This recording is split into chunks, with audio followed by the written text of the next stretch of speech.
ጉድ እኮ ነው እየባሰባቸው እኮ ነው የመጣው። ሰላምታዬ ለሁላችሁ ይድረስ። ፍቅረ ገብርኤል ነኝ። ዛሬም በሌላ ቪዲዮ ተገናኝተናል።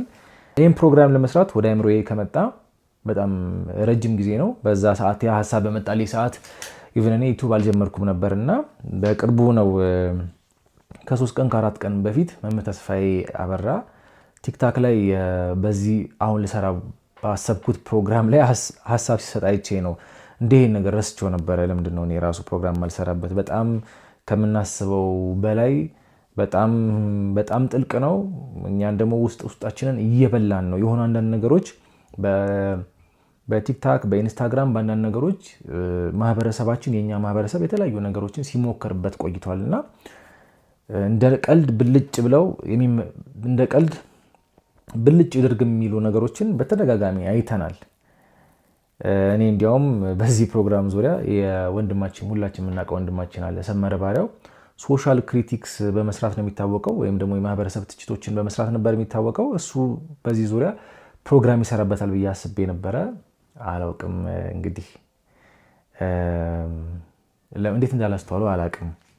በእርግጠኝነት አቴንሽን ቢሰጠው ይሄን ነገር ያስተውለዋል ብዬ አስባለሁ። ወንድማችን ሰመረ ባሪያው በጣም ስማርት ነው፣ ብዙ ነገሮችን ያውቃል። እሺ እኔ ወደ ራሴ ሀሳብ ልግባላችሁ እና 5 ዓመት የሆነው ይመስለኛል 9ኛው ሺህ ድራማ። ብዙ ጊዜ ፖለቲካል አንድምታ ያላቸው ሲትኮም ድራማዎች ሲዘጋጁ በአንድም ሆነ በሌላ መንገድ ያስቋርጧቸዋል፣ ወይ ደግሞ አገሪቷን የሚያስተዳድረው መንግስት በተለያየ አጋጣሚ ያስቆማቸዋል። በተለያዩ ጊዜያት በተለያየ ዘመን እንደዚህ አይነት አጋጣሚዎችን አይተናል። ርዕሱን ረስቼው ነው እንጂ የሆነ አንድ ድራማ ነበረ ምን ልታዘዝ ነው ምናምን ይባልና በፖለቲካ ምክንያት ይመስለኛል ደራሲዎቹ ሲናገሩ ሰምቻለሁ። በዛ ምክንያት የተቋረጠባቸው ይመስለኛል። ከዛ በኋላ እንደዚህ አይነት ነገሮችን ለማጥፋት ይመስለኛል 9ኛው ሺህ መጣ። ከዛ እያለ በስንቱ መጣ። ብዙዎቻችሁ ምን ያህሎቻችሁ እንደምታዩት አላውቅም፣ ግን ፋና ቴሌቪዥን እና ዋልታ ኮላብሬት አድርገዋል። አሁን እንደ ድሮ 2 ካምፓኒ መሆናቸው ቀርቶ ወደ አንድ ተቀይረዋል፣ ፋናና ዋልታ። እዛ ላይ አንድ እንደራሴ የሚባል ድራማም አለ። ሌላ ምንድነው ዞሮ መውጫ የሚባል አለ። ሌላ ደግሞ አለ ኢቢኤስ ላይ የሚታይ ብዙዎቻችን የምናውቀው ደግሞ በስንቱ አለና ሁሉም አንድ አይነት የሚያደርጋቸው ሲትኮም ድራማ መሆናቸው ነው። ሲትኮም ማለት የኮሜዲ ይዘት የአስቂኝ ይዘት ያላቸው ድራማ መሆናቸው ነው።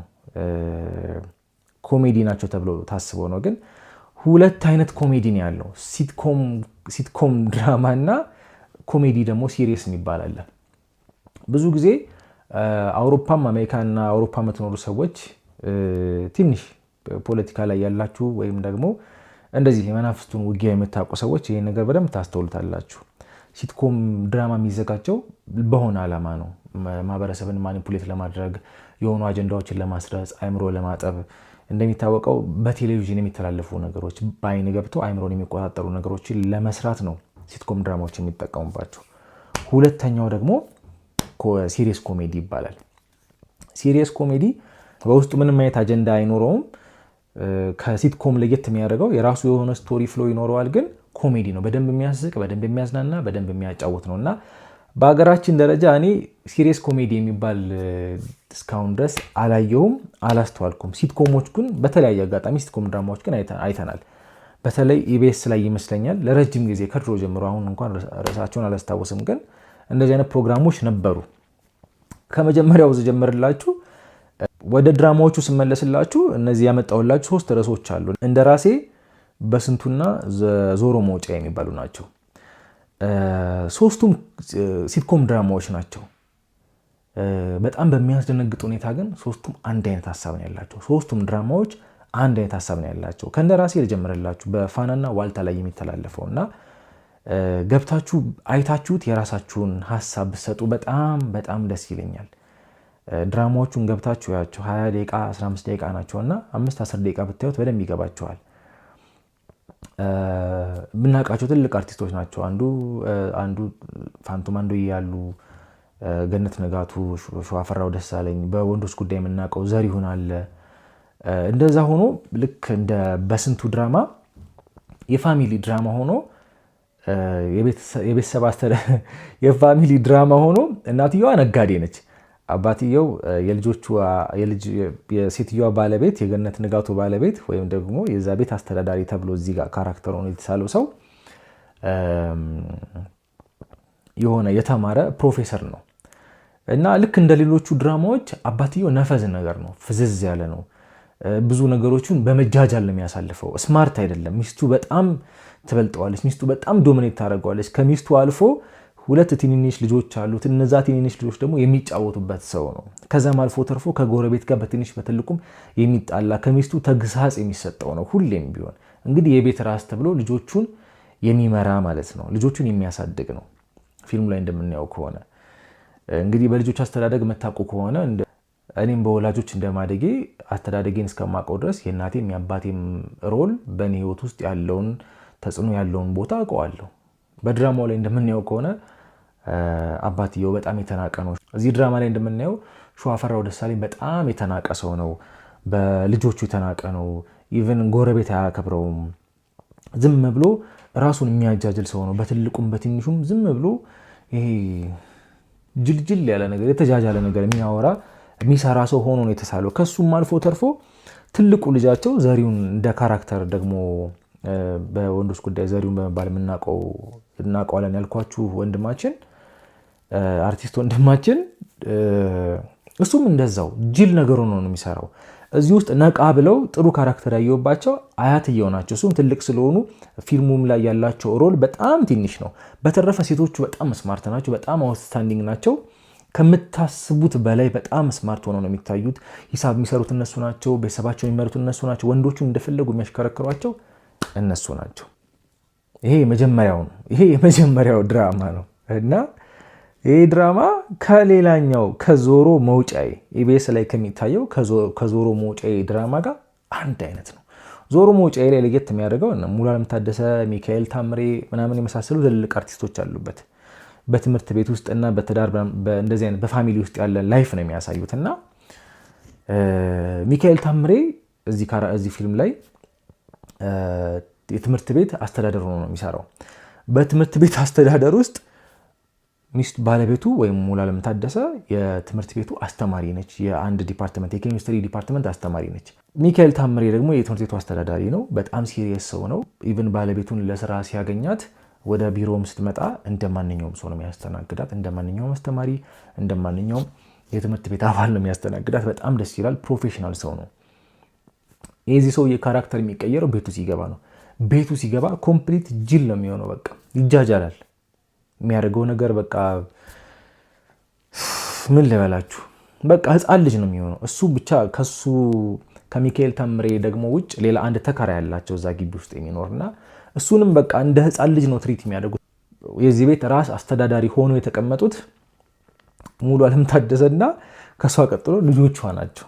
አባትየው ምንም አይነት በቤት ውስጥ ምንም አይነት ሮል የለውም። ይሄ ሁለተኛው ነው። ሶስተኛው ደግሞ ሁላችንም የምናውቀው በስንቱ ነው። በስንቱ ድራማ እኔ ሁሉንም አርቲስቶች እህት ወንድሞቼን፣ ትልልቆቹንም አባቶቼን፣ እናቶቼን በጣም ነው የምወዳቸው፣ በጣም ነው የማከብራቸው። እነሱን እያየን ያደግነው ምናልባት እንግዲህ የሙያ ጉዳይ ሆኖባቸው ሊሆን ይችላል የሚሰሩት፣ ወይም ደግሞ ይህን ነገር አላስተዋሉትም ሊሆን ይችላል እና በስንቱ ትንሽ ለየት የሚያደርገው ከሌሎቹ በጣም ጠንከር ያለ ነው። አባታዊ ስርዓትን ቶታሊ ሙሉ በሙሉ በሚባል ደረጃ ያፈራረሰ ነው። በስንቱ ባለቤት አለች። የባለቤቷ ወንድም የበስንቱ ባለቤት አባት የልጆቹ አያት ማለት ነው። በሙሉ እነዚህ ወንዶቹ እነዚህ ከላይ የምታዩቸው አራቱ ሰዎች በጣም በቃ ሞኝ ናቸው። ዝም ብለው ነው የሚጃጀሉት። በልጆቹ ይተረባል፣ በባለቤቱ ይተረባል። እዚህ ውስጥ ጀግና ሆና የተሳለችው ወይም ደግሞ ወንዳ ወንድ ሆና የተሳለችው ሚስትየዋ ነች። ከሚስትየዋ ቀጥሎ ልጆች ናቸው። ከልጆቹ ቀጥሎ ደግሞ አባትየው የባለቤቱ እናት ወይም ደግሞ በስንቱ አማት ማለት ነው። እኚህ በመሀል ነጠላ ለብሰው ምንድን ነው ስሙ የሀገር ባህል ልብስ ለብሰው የምናያቸው እና ለምንድን ነው እንደዚህ የሆነው? ለምንድን ነው በዚህ ደረጃ የሚጫወቱብን? ለምንድን ነው እውነት ይሄ ያስቃል ወይ? የሚያስቅ ነገር ነው ወይ? ወንድ ልጅ እንደ ሴት ሲሆን፣ ሴታ ሴት ሲሆን፣ ያለ ሮሉ ሲገባ ሴት እህቶቻችንን ጠልተን ሳይሆን እኛም ከሴት ነው የተፈጠርነው። እናቶች አሉን፣ እህቶች አሉን፣ ባለቤቶች አሉን፣ ፍቅረኞች አሉን። እኛም ከሴት ነው የተፈጠርነው። ግን በዚህ ደረጃ እኛ ወንዶችን ማሸማቀቅና አንገታችንን ማስደፋት አስፈላጊ ነው ወይ? እኛስ ችግር የለውም ያለፈውን ነገር እናውቃለንና ቀጣዩ ጄኔሬሽን ላይ በጣም እየተሰራበት ነው። አይታችሁ ገብታችሁ እያቸው እነዚህን ድራማዎች ያላቸውን ቪው በጣም ነው የሚታዩት። እና አስተውላችሁ ከሆነ በመሀል ያቺ ማን ነበረች ትንሿ ልጅ ከባድ ነገር የደረሰባት የተደፈረችው የሞተችው ህፃን ፌቨን፣ በህፃን ፌቨን ግርግር መሀል ላይ የህፃን ፌቨን ጉዳይ ከመምጣቱ በፊት ራሳቸውን ቲክታክ ላይ ያሳዩ ነበረ። ከዛ በኋላ የህፃን ፌቨን ጉዳይ ሲመጣ በጣም ገነው ወጡ። የህፃን ፌቨን ጉዳይ ሲመጣ በጣም ገነው ወጡ። እነ እማማ ፊሽካ የምትባለውን አወቃችኋት? በፌሚኒስት ሙቭመንት ወይም በሴታዊ እንቅስቃሴ ውስጥ ተደብቀው የመጡ ሌላ አጀንዳ የነበራቸው ሴት እህቶቻችን ብቅ ብለው ነበረ። በኋላ ላይ አልቻሉትም። የነበረውን ተቃውሞና ተጽዕኖም አልቻሉትም ነበረ። በእርግጥ ተቋቁሞት ነበረ በዓላማ ስለመጡና እነዚህ ልጆች ምንድን የሆኑት በኋላ ላይ ባክግራውንዳቸው ቼክ ሲደረግ ሌላ የነዛ የአልፋ ቤቶቹ ማህበረሰብ የነዛ የሰዶማውያኑ አጀንዳ አራማጆች ወይም ደግሞ አስፈጻሚዎች ሆኖ ተገኙ። እንዲያውም እቺ እማማ ፊሽካ የምትባለው ቲክታክ ላይ ራሳችሁ ቼክ ማለት ትችላላችሁ። ቲክታክ ላይ ባዮ ላይ ዌብሳይት አላት። ዌብሳይት ሊንኩ ስትገቡ ደግሞ እሷ የምትሰጣቸውን ሰርቪሶች እዛ ላይ ገልጻለች። እና ከምትሰጣቸው ሰርቪሶች ውስጥ አንዱ እድል ማንበብ፣ ምንድነው ስሙ መዳፍ ማንበብ፣ ጥፍር ማየት፣ በካርታ ታውቃላችሁ አይደል? ቁማር የምንጫወትበት ላጥላጥ በካርድ እድል ማንበብ፣ መተንበይ፣ ማማከር ነው የምትሰራው። እና ታሮት ሪዲንግ ይባላል። እሱ ተረጉሙት ደግሞ ሌላ ነገር ነው። ያው በቃ ሞራ ገላጭ፣ እድል አንባቢ፣ ጠንቋይ ማለት ነው። እና በቀጥታ እንደዚህ አይነት ሙቭመንት ውስጥ እንቅስቃሴ ውስጥ ያሉ ሰዎች መሆናቸውን አወቅን፣ አረጋገጠን። እኛም ከዛ በኋላ እኛ እንደ ማህበረሰብ ይሄን ነገር ሪዚስት ማድረግ የቻልንበት መቃወም የቻልንበት ምክንያት ብዙ ነገሮችን ስለምናውቅ ስለምናስተውል፣ ያለፈውንም ያሁኑንም ስለምናውቅ ስፔሻሊ ከ25 እስከ 35 እድሜ ያለው ወጣት ብዙ ነገር ያውቃል። ያለፈውንም ያውቃል፣ ያሁኑንም ያውቃል። እና እስከ 25 በታች ያሉትን ብዙ ያውቃሉ ብዬ አላስብም። ብዙ ያውቃሉ፣ ብዙ ነገሮችን እውቀት የላቸውም ሳይሆን የሆነ የተፈጠረ ጄኔሬሽን ጋፕ ስላለ ነው እንጂ አታውቁም ለማለት አይደለም። ምንድነው አሁን በሲትኮሞቹ ድራማ ውስጥ እየተሰራ ያለው ነገር? እነዚህ የፌሚኒዝም ሙቭመንት ይዘው የመጡ በውስጣቸው ሌላ አጀንዳ የሰዶም አጀንዳ ይዘው የመጡት ልጆች በድንገት ብቅ አሉና እኛ ሪዚስት አደረግናቸው። በዛ መሀል የእኛን ሜንታሊቲ ቼክ አደረጉ። ይቃወማል አይቃወሙም፣ ይለምዱታል አይለምዱትም፣ ይቀበሉታል አይቀበሉትም የሚሉትን ነገር ቼክ አደረጉ። እውነት ነው፣ ሬዚስት አደረግናቸው። ማንም ሰው አይቀበላቸውም። የእነሱ ቪዲዮ ስር ግቡና የሚጻፈውን ኮሜንት ይዩት። ማለት በቃ የሚጻፍላቸው አንድ ቪዲዮ አንድ ኮንቴንት ሰርታችሁ በሙሉ ተቃውሞ ከሆነ ከ50-60% በላይ ተቃውሞና ስድብ ማጉረምረም ከሆነ በቃ የሰራችሁት ስራ ትክክል አይደለም፣ ወይ መስተካከል አለበት፣ ወይ ቪዲዮ መውረድ አለበት። ብቻ ኮሬክሽን ይፈልጋል፣ ያ ነገር እርማት ይፈልጋል እንደማለት ነው። እና እነዚህ ልጆች ዝም ብለው ነው ትክክል እንዳልሆኑ እያወቁ ነው የሚያደርጉት። ታፈርኩ አይመልሰኝም አይደለም፣ ከዛ በላይ ነው። የሆነ አጀንዳ እንዳለ የምታውቁት በዛ ነው። አሁን በስንቱ እንደራሴ የዞሩ መውጫ የፊልሞች ዓላማ ይሄን ነው። ቀጣዩን ጄኔሬሽን ለወንዶች ያለውን አመለካከት፣ ለፋሚሊ ያለውን አመለካከት፣ ለወንዶች ለፋሚሊ ለቤተሰብ ያለውን አመለካከት መናድ ማፍረስ ነው የሚፈልጉት። ለዚህ አይደል እንዴ አሁን በየሶሻል ሚዲያው በየፖድካስቱ እንሰማለን አይደል? ሲንግል ማም መሆን ነው የምፈልገው፣ ልጅ መውለድ አልፈልግም ምናምን የሚሉ አርቲስቶች፣ ብዙ አይነት ሰዎች እያየን ነው አይደል? የነዚህም የነበስንቱም የነምናምኑም የነበስንቱ የነዞሮ ሞጫዬ ሌሎች ድራማዎችም ሊኖሩ ይችላሉ። የእንደራሴም ሲትኮም ድራማ ዓላማ የእኛን አይምሮ ማጠብ ነው። ቴሌቪዥን ነው የሚባለው፣ በአይን ውስጥ የሚገባ ውሸት ማለት ነው። ቴሌቪዥን የሚባለው ትርጉም እንደዛ ነው። በጆሮ ከሚሰማ ውሸት የበለጠ በአይን የሚገባ ውሸት በጣም አደገኛ ነው እና ለዛም ነው አይምሮአችን ለመቆጣጠር የሚሰሩ በደንብ እየተጫወቱብን። ለዚህም ነው አይምሮአችንን ለመቆጣጠር በጣም እየሰሩ ያሉት። እኔ አላቅም ይሄን ነገር እንዴት መቆጣጠር እንደምንችል። ማድረግ የምንችለው ይህን ድራማ አለማየት ብቻ ነው። በእርግጠኝነት ይሄ ድራማ የሚሰራው ሳያውቁት ሳይገባቸው ቀርቶ አይደለም። በአጋጣሚ አንድ ሊሰራ ይችላል። እሺ ችግር የለውም፣ ሁለትም ሊሰራ ይችላል። 3 እና 4 ከሆነ ግን የሆነ ነገር መጠርጠር አለባችሁ። እውነቴን ነው የምላችሁ፣ መጠርጠር አለባችሁ። በዚህ አጋጣሚ አንድ ትልቅ ቪዲዮ እያዘጋጀው ነው። እሱን ቪዲዮ ካዘጋጀሁት በኋላ እንደዚህ አይነት ፕሮግራሞችን በቀላሉ የምትረዱበት ሀሳብ ታገኛላችሁ ብዬ ተስፋ አድርጋለሁ። በዚህ ደረጃ አባታዊ ስርዓትን መናቅ። አባታዊ ስርዓት እኮ ከእግዚአብሔር ነው የመጣው። አባታችን ወይ በሰማያት የምትኖር ብላችሁ እንዳትጸልዩ። ጋድ ኢዝ ሺ፣ እግዚአብሔር በወንድ አይመሰልም። እግዚአብሔር ሴት ነች ተብላ አይደል እንዴ እና አሪያና ግራንዴ ጋድ ኢዝ ሺ ጋድ ኢዝ ሀር ምናምን ብለው እየዘፈኑ ያሉት። ወይም ደግሞ ቆየ በእርግጥ ዘፈኑ ከወጣና እንደዚህ አይነት አጀንዳዎች ያሉት አሁን ዛሬ ያቸው በየቦታው ዮጋ፣ ሜዲቴሽን ምናምን ያሉ ዘመናዊ ሀሳብ። እኔ ሃይማኖት የለኝም ስፒሪቹዋል ቢንግ ነኝ የሚሉ ብዙ ሰዎች ተፈጥረዋል አይደል? ይሄን ሀሳብ ነው ይዘው የመጡት። በጣም በየፖድካስቱ ብዙ ሰዎች ከኔ ዩቲዩብ ቻናል ጋር የቆያችሁ ወንድሞቼ ይሄን ነገር እንኳን በደንብ ታውቁታላችሁ። 4-5 ፕሮግራም ሰርቼበታለሁ እንደዚህ አይነቱን ነገርና እነዚህ ነገሮች ሁሉ የሚጸነሱት መሰረታቸው እንደዚህ አይነት ሲትኮም ድራማዎች ናቸው። እንደዚህ አይነት ሲትኮም ድራማዎች ናቸው የነዚህ ሁሉ መሰረት። አእምሮአችን ውስጥ ሰብኮንሺየስሊ ውስጣችን ይገባሉ። አንዳንዴ ገጥሟቸው አያውቅም፣ ደንግጣቸው አታውቁም። አንዳንድ ኃጢአቶችን ወይ አንዳንድ ልማዶችን፣ አንዳንድ ስድቦችን፣ ጸያፍ የሆኑ ነገሮችን እንዴት እንደለመድናቸው አናውቃቸውም። ግን በአጋጣሚ የሆነ ቦታ ስንተገብረው ወይ ስንሳደብ ወይ የሆነ ነገር ስናደርግ ራሳችን እንታዘበዋለን። እነዛ በአጋጣሚ መጡ አይደሉም። በውሏችን፣ ስራ ቦታ፣ በፊልም በምናምን የለመድነው ነገር ነው። ሳናስበው ያዳበርነው ነገር ነው። ፊልሞች ለዚህ ዓላማ ነው።